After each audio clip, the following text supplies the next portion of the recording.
welcome back to my vlog. It's me again, Tibolicious, with Candice. It's weekend and it's Valentine's Day. Araw ng mga puso po ngayon. Kamusta? Anong gagawin nyo ngayong Valentine's? Late na ako nagising kasi guys, umuulan, di ba? Valentine's na Valentine's, tapos umuulan.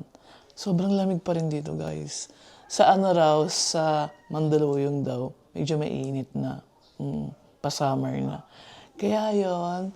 So, ngayong araw, wala na kaming plano. Kasi si baby is off niya ngayon. Buti na lang off niya Saturday. Pero mamayang madaling araw, bukas, may pasok na siya. So, ang gagawin ko lang, luto lang ako. Yon. Luto lang tayo. Ganon.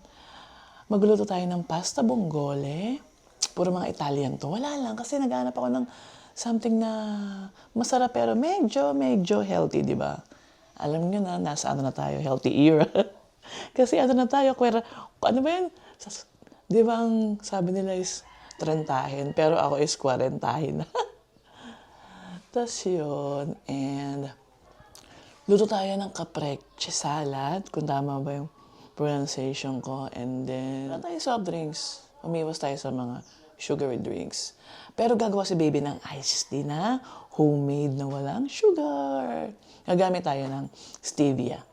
And then, tas meron tayong dessert na chocolate cake, yung favorite ko ni baby. Kaya yun. So, tara guys, let's cook na. Anong oras na? Pang lunch kasi namin tayo. So, ayun. See you later.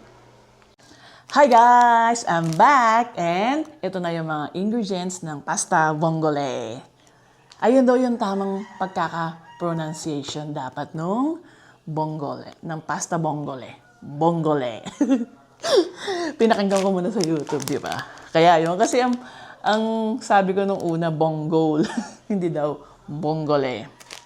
In short, clumps pasta, ayun, di ba? So, isa-isahin natin yung mga ingredients. Ito. Pasta, of course. Ito. Ang brand nito is Baltucci. Pero favorite kong brand yung Ideal, guys. Kasi parang feeling ko, pag yun ang gamit ko, feeling ko al dente yung pasta ko, ganun. Ang ganda ng texture, di ba? Tapos, of course, olive oil. Ayan. Di ba? Tapos, pepper, ayan, paminta. Then, garlic, guys. Maraming garlic. Kasi favorite namin ni baby, ang garlic. Ayan. At saka healthy, di ba? Tapos, parsley. Ayan, parsley, guys. Ito, pang-garnish lang din naman siya. Pero type ko, syempre, madami. Tapos, dapat may konting kick. Ayan. Sili. Kasi wala tayong chili flakes. Dapat chili flakes, guys. Pero, okay na rin. Meron naman kayong sili. So, ayan na lang. Then, butter. Pero ito optional lang. Kung type nyo, pwede. Kung hindi nyo type, okay lang din naman. Ayan. Salted dapat para mas masarap, guys. Salted butter. Ayan. Tapos, of course, our favorite, Thai patis. Ayan. Favorite naman ito ni baby. Tapos, of course, yung pinaka-main niya, ito, clams. Ayan. Sa ano ko to guys nabili? SNR. Oo. Sa SNR. Ano to? 1 kg, 1,000 grams, 40 to 60 pieces, 367. Mahal, no? Kasi, guys, malalaki siya. Ayan, oh. Malalaki siya, promise, oh. Pwede naman kayong bumili sa palengke, yung halaan. Sa Tagalog, halaan. Pero, guys, maliliit. Sobrang liit, as in. Halos wala ka nang makain na laman. Kaya sabi ko, sa SNR na lang, minsan lang naman. Ngayon lang naman Valentine's, di ba? Eh, hindi naman kami kakain ng bongga sa labas. Hindi kami mag-fine dining or sa mga classy na restaurant, fancy. So, magluto tayo ng something special. Kaya yun. So, tapos guys, kailangan din pala ng wine. Pero, mahal yun. At saka on budget lang tayo. And ayokong bumili ng wine. Kasi isang beses na naman gagamitin. Though, pwede mo naman siya gamitin sa ibang mga pasta tsaka sa ibang mga pagkain, pero still, sayang pa rin, di ba? Mahal. Magtipid tayo. Tipid lang tayo, guys. Yun, instead na wine, wala. Tapos, second option ko sana is Sprite. Wala ring Sprite, guys, sa tindahan. Eh, tiyatamad na ako maglakad dun. Sa mga tindahan pa dun sa dulo. So, naisip ko, stevia na lang. Ayan. Pang-balance lang siya, guys. Pang-balance, oo. Tsaka parang may konting tamis. Pang-balance lang talaga yon. So, tsaka guys, let's cook! And, sorry guys, plus caprese pa pala. Pero mamaya ko na sa inyo ipapakita yung mga sangkap ng caprese. Kasi, madali lang naman yun eh. Tapos gagawin lang din naman. Tapos yun. So, simulan na natin. Excited na ako. Game na guys, game. Excited na ako magluto and kumain. Inom muna akong turmeric. Ayan. Iniinom namin sa umaga. Nakikita niyo ba? Ayan. Sarap guys. Humahago dito. Turmeric with ginger. Healthy, di ba? Kailangan na tayo maging healthy, guys. Nasa ano na tayo, healthy era. Di ba? Marami nakakasakit, ganun. Dahil sa mga kinakain, lifestyle, and everything. Kaya, kailangan natin maging healthy. Tapos, guys, bago ko pala simulan, pinapaano ko muna init. Yung kawali, yung pan.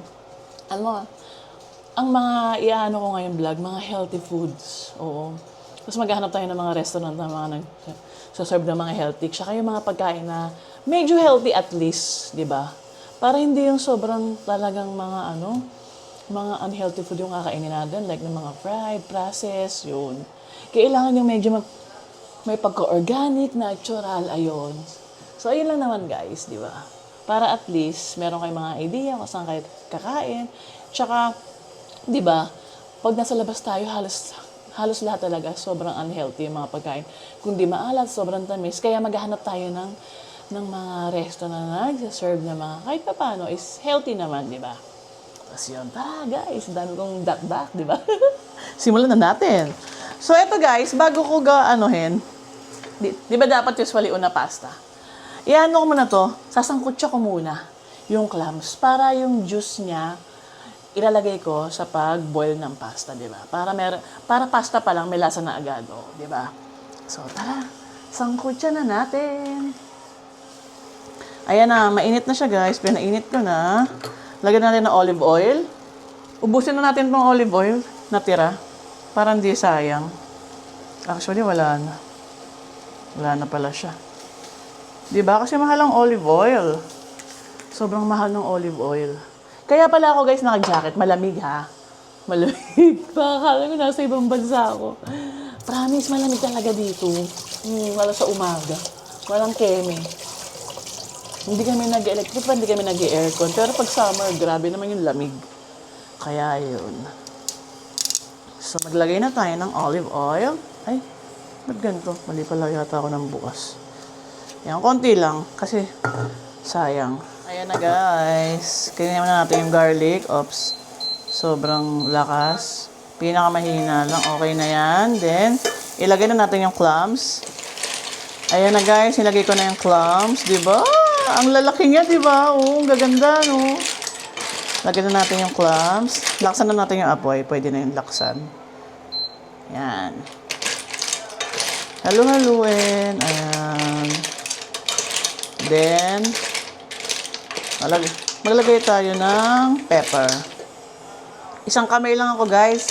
Wala pa kasi akong yung mga accessories.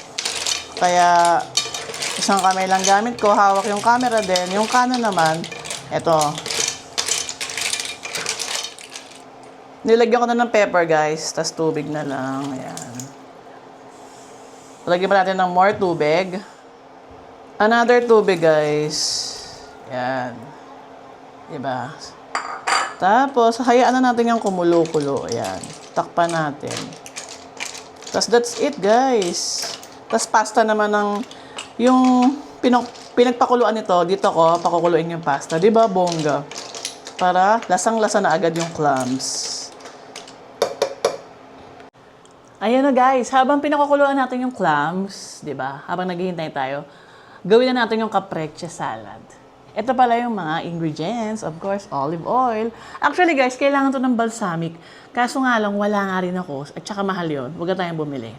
So, mag-invento na lang tayo ng pwedeng ipalit. Siguro olive oil and salt. Okay na rin. Kasi maalat naman na itong ano eh. Etong keso. Tapos, of course, tomato. Ayan. Then, wala rin kaming nabiling basil. As in, pumunta kami ng SNR. Dalawang SNR na. SNR Lipa, SNR Santo Tomas. Tapos, pumunta rin kami ng Robinson. Wala talaga, guys. Grabe. Kung kailangan ko ng basil, wala. So, ang ipinalit namin is arugula. Pwede na yan. Ayan. Arugula na lang, guys. Okay na rin. Kasi yung lasa nito, sobrang mahalaman yung lasa niya compare sa basil kasi si basil kasi medyo maminty na parang ang sarap-sarap ng pagka-minty niya tsaka yung pagkapait niya, di ba? May konting pait na ang sarap ganon. Maumami siya. Kumbaga, yun yung parang term sa akin eh, malasa. Tapos, wala rin tayong mozzarella, fresh mozzarella. May nakita ko sa SNR, kaso mahal eh. $2.99. So, of course, hanap na naman tayo ng way para makamura tayo. Etong kesong puti. Ayan, guys. Pwede na yan. Same lang naman siya, oh. Ayan. Diba? Sarap. Tsaka mura lang to, guys. It's only 100 pesos versus mozzarella na 300. Diba? 300 pesos. So, ayun. Of course, olive oil. Ayan. Pepper, yon. So, ayun na, guys. Tara, simulan na natin. Hiwain ko lang to. Then, babalikan ko kayo. Tapos, ayusin na natin lahat. Patapos na rin tong clams. Gutom na kami ni baby. Guys, eto na, hinihiwa ko na yung kesong puti. Tignan nyo, guys, so ang firm. Tignan nyo. Tigman nga natin.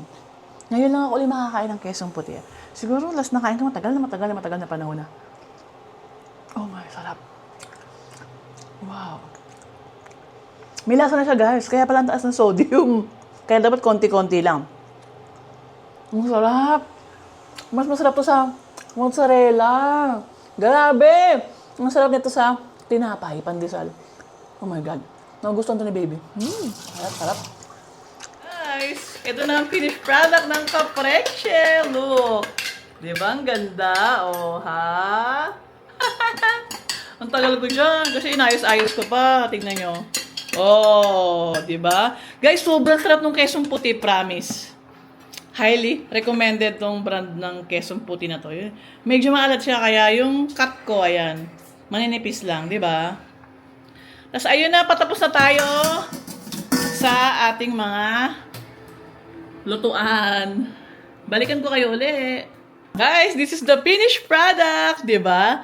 Ito na yung caprese. Oh, and pasta vongole. Oh. Masarap ba, baby? How was it? Malansa, hindi naman? Nawala? Kanina may malansa. Eh ngayon, hindi na. Kasi guys, frozen siya, pero nawala yung lansa because maraming butter and garlic. Tapos, our favorite cake, guys, ito, Mernels. Sobrang favorite namin to, ayan. Simple lang to, guys, tas ang mura. Tas ang sarap-sarap ng pagka-chocolate niya kasi, 80% pure cacao, di ba? Ang bongga, guys. Sobrang sarap nito, guys, promise. Hindi ko pa pala na-videohan to. Ngayon pa lang. No, sarap nito, guys. Mernels. Original ito from Los Baños. Pero ngayon, marami nang nagre-resell. Ano lang to, guys? 650 lang, di ba? Mas masarap to, guys, sa Goldilocks tsaka Red Ribbon, promise. Walang keme. Tapos may yema yung loob niyang. Sarap ng pagka-yema. Tsaka hindi ganong matamis. Kaya yon. So, let's eat na, guys. Ayan na, guys. Let's eat na. Di ba? Oh, mukhang kaaya-aya, di ba? Tingnan natin kung mukhang kaaya-aya talaga siya. Sarap. Sarap, guys. Dat pala, inanghangan ko pa. Sarap. Panalo.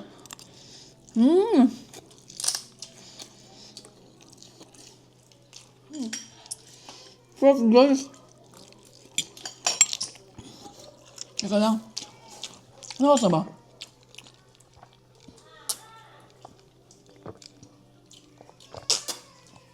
Guys, tas ang sarap nung gawa ni Babing. Papakita ko sa inyo.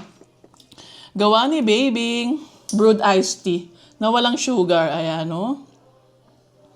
Freshly brewed yan, guys. Freshly brewed iced tea. Sarap.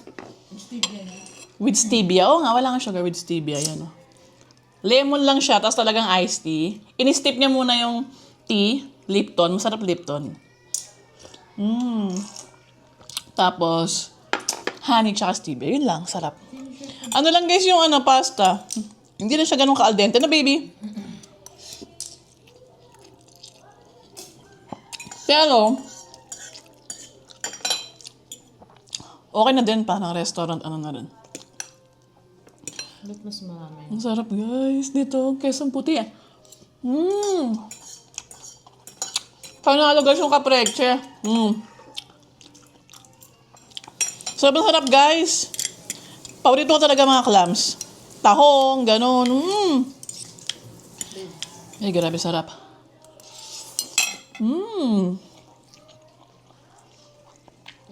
Kain po tayo. Pwede na rin yung arugula, pero feeling ko mas masarap pag basil. Kasi, fan kami ng basil eh. Ni baby. Sarap guys. Happy Hearts Day everyone.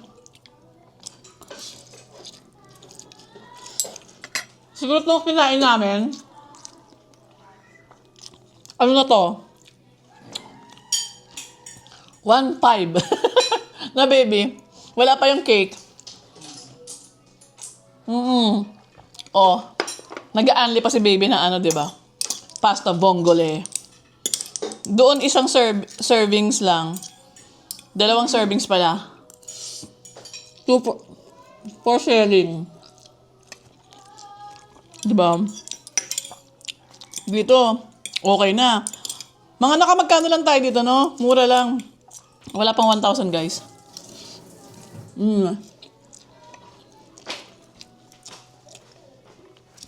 Tapos, only pasta ka na. Diba? So, ayun na nga. Yun na nga ang aming Valentine. Simple lang. Wala masyadong flowers, gano'n. Baby. Kasing mahal, guys. Ang mahal na ng mga bilihin. Kailangan na natin maging wise. Yun, di ba? Pero baka mamaya, lumabas kami. Let's see. So, guys, Wala tayong mapapark nga na naman. Yun nga, wala kami mga parkingan. Alam niyo, For sure, marami pa ako talaga. alam niyo naman guys, dito konti lang puntahan. Pag may konting okasyon, no?